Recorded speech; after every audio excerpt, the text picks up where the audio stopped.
Hi, Ravi.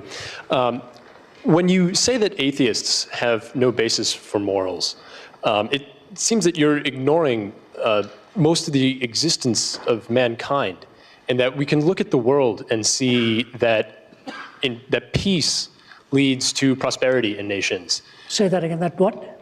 That peace leads to prosperity in nations. We can look and see objectively that trust and safety in communities allow art and science and technology to prosper. You attack atheists like Hitler and the lonely rich, but it seems like a bit of a stretch to think that all atheists search for happiness in murder, power, and cutthroat business. So it seems like you're attacking the weak nihilist who looks at the universe, sees that there's no ultimate moral authority, and leaves it at that. But you're ignoring the strong nihilists who look at the universe, see no ultimate moral authority, and say, this is an opportunity for us to use our reason, to use our experiences to create morals, to create the society that can best further us, that can create the happiest society. And so 2 questions. One, why is it fair to ignore these strong nihilists? And 2, isn't it more noble to use our own reason and experiences to form morals than put blind faith in an old, outdated text? It's a good question, and I respect you for answering it. The thing that I oftentimes say to people who raise these questions to us and do so very legitimately is we think about these things too.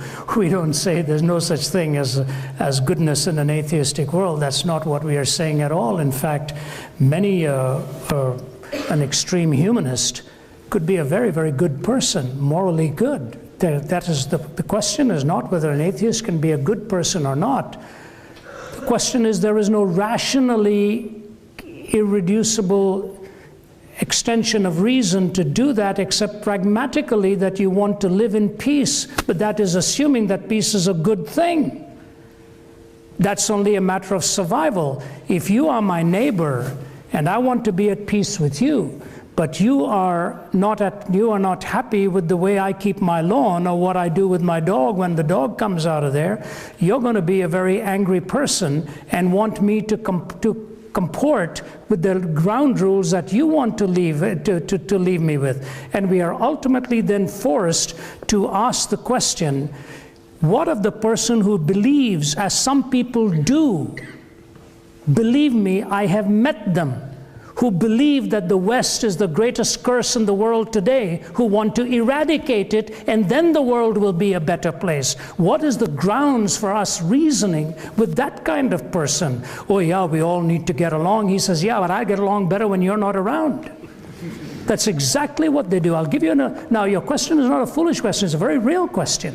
I know many people who don't believe in God who are very decent living people, very good people. Sometimes I find their way of living is much more attractive oftentimes than some of the most hateful letters I ever get are from people who claim to be very devout Christians. I mean, they could just slice me down at the knees. And the moment I read the first paragraph, I can say, this person is going to claim to be a very godly person by the time this letter is over. And I can get some very kind letters from people like you've raised your question in a very quiet way. But here's the question I raise for you. How do you adjudicate between 2 different moral frameworks that sit before you, each one of them believing that their goodness is superior to the other person's goodness? What happens today in the Middle East? You know what's happened in the Middle East for 5,000 years? One worldview lives with the philosophy and the logic of unforgiveness. It's a battle between 2 brothers, 2 half-brothers. The logic of unforgiveness. And so for 5,000 years now, blood's been let, blood's been spilt because there will never be forgiveness in there. Brother Andrew is a great man who's been to many parts of the world, a Palestinian young man who, by the way, in the same week I heard another, actually it was a previous visit, a young Palestinian person came up to me while I was in Jerusalem having some hummus and tabbouleh and all, enjoying conversation with him. And when I left, you know what he said to me? He said, I don't know if I'll see you again. I hope you do come. He said, well, I want to tell you something what our goal in life is. First we will take care of Saturday, then we will take care of Sunday. Am I going to argue with him then? If I did, Sunday would be taken care of right then and there. So I had to leave.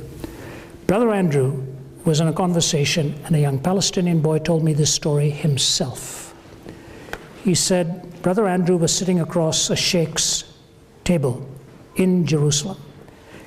And supposedly the story went that the Israelis had killed 4 Palestinians, and the Palestinians in revenge, under the sheikh's orders, went and killed 8 Israelis. So Brother Andrew leaned over and said, did you give that order? He said, yes. He said, can I ask you a question? Who made you the judge of everything in this world? He said, I'm not the judge.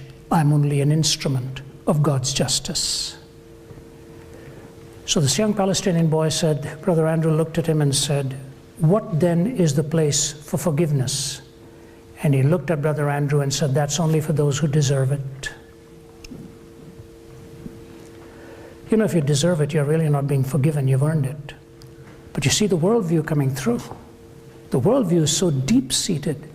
If everybody had that natural inclination for peace and brotherhood and goodwill and so on, your question would be very pragmatically acceptable. But it's not the reality. The reality is the starting point is I and my worldview must be in control for millions of people today. For millions of people today. Yesterday I was in conversation with a man from a completely different worldview to mine. And my colleague, Matt, was with me in the car when he said this. He said, how do I respond to another person who's raising up his children with only one goal in life, to kill me? And I remembered being in Beirut, actually not in Beirut, in Sidon, where I met a man. And you know what he did every morning at sunrise? He took his 10-year-old boy, walked up, and he pointed to a distance, and he said, your goal in life is going to be to kill as many of those on the other side as on this. What do you say to him? I tell them that's not the answer. But the only reason I can tell them is because forgiveness is God's grace. The love of God places value on you. And if you really think about your questions seriously, you'll have to ask yourself this. How did we come to the conclusion, say the elimination of life in the womb, if your assumption from atheism is right, that we ought to live and live peaceably with each other? Life is too complex to take a simple principle like that and apply it for survival. It just has to assume what it means to be human and what kind of a moral ethic do we ultimately want living in this world. Your question is a good one. My answer to you is I've searched and searched and searched for years. I find no answer. Yes, can an atheist be a good person? But they're only living beyond what their own metaphysical assumptions actually are. And that's the way it ultimately boils down. Do you have to want to add? Let me just close with this. You've been very patient. I want to challenge you with this. For those of you who don't know Christ, I want you to give him some careful thought, serious thought. You don't have to take our word for it. Take the Bible, take the Gospel of John, and ask yourself the question, Jesus, if you're really who you claim to be, reveal yourself to me as to if you are the Son of God. It was the prayer I prayed when I was 17. Francis Thompson was a drug addict. He never got into Oxford, though he applied 3 times, but he was a genius. He lived in 2 places, by the River Thames and at Charing Cross. Charing Cross, he would go and buy his opium. At night, he would sleep by the River Thames with his dirty raincoat wrapped around him. He would write letters to the editor, and the editor would say, greater than a Milton is among us, but there's never a return address. He was living on the streets, Charing Cross and the River Thames. He wrote The Hound of Heaven. I fled him down the nights, I fled him down the days. I fled him down the arches of the years. I fled him down the labyrinthine ways of my mind, and in mist of tears, I hid from him. He was reading the book of Genesis, and he read the story of Jacob's ladder and God coming near. And Thompson penned these words, O world invisible, we view thee. O world intangible, we touch thee. O world unknowable, we know thee. Inapprehensible, we clutch thee. Does a fish soar to find the ocean? an eagle plunge to find the air? Do we ask of the stars in motion if they have rumor of thee there? Not where the wheeling systems darken, or our benumbed conceiving soars, the drift of pinions would we hearken, beats on our own clay-shuttered doors. The angels keep their ancient places, touch but a stone and start a wing. 'Tis ye, 'tis your estranged faces that amiss the many splendored thing. But when so sad thou canst not sadder, crying upon thy so-sore loss, shall shine the traffic of Jacob's ladder, between heaven and Charing Cross. Yea, in the night, my soul, my daughter, cry clutching heaven by the hems, lo, Christ walking on the water, not of Gennesaret, but Thames.